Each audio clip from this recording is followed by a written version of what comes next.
আজকে আমরা সজনে ফুলের বড়া নিয়ে চলে এসেছি। এর মধ্যে আমি দিয়ে দিয়েছি সুজিটা বেশি দেব আর বেসনটা কম দেব।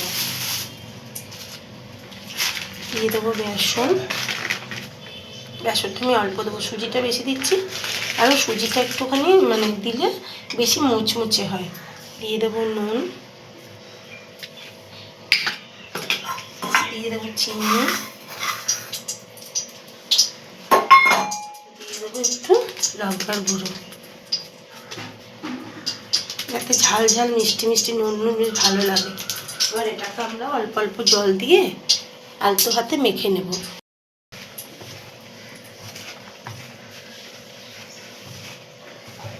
সজনে ফুলটাকে আমি ভালো করে বেছে ধুয়ে জল ঝরিয়ে রেখেছিলাম। আমি অল্প অল্প জল দিয়ে এটাকে আমি ভালো করে মাখিয়ে নেব। দেখুন আমি কড়াইটা ভালো করে গরম করে নিয়ে তেলটা গরম করে নিয়েছি।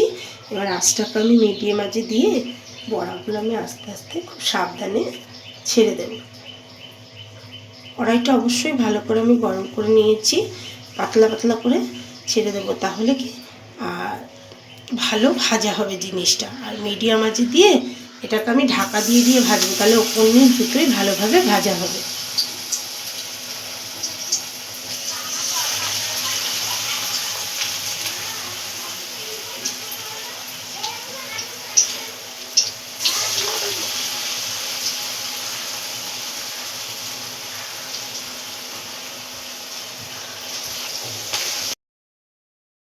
ঢাকনাটা খুলে 2-3 মিনিট পর ঢাকলে আমি বড়াগুলো আস্তে আস্তে উল্টে দেবো, তাহলে ওপরটাও দেখুন কতটা ভাপে আমার ভাজা হয়ে গেছে।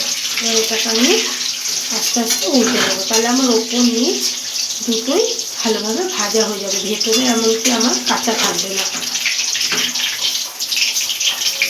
কতটা কুরকুর হয়েছে। এবার এটাকেও আমি এরকমভাবে ঢাকা দিয়ে দেবো, মিডিয়ামে আঁচটা আমার একদম মিডিয়াম আঁচেই থাকবে। দিয়ে এটাকে ঢাকা দিয়ে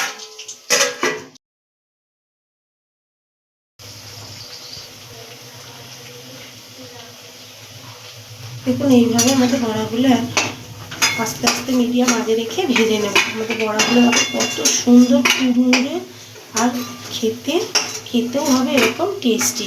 এরকমভাবে এক এক করে আমরা সব বড়াগুলো ভেজে নেব।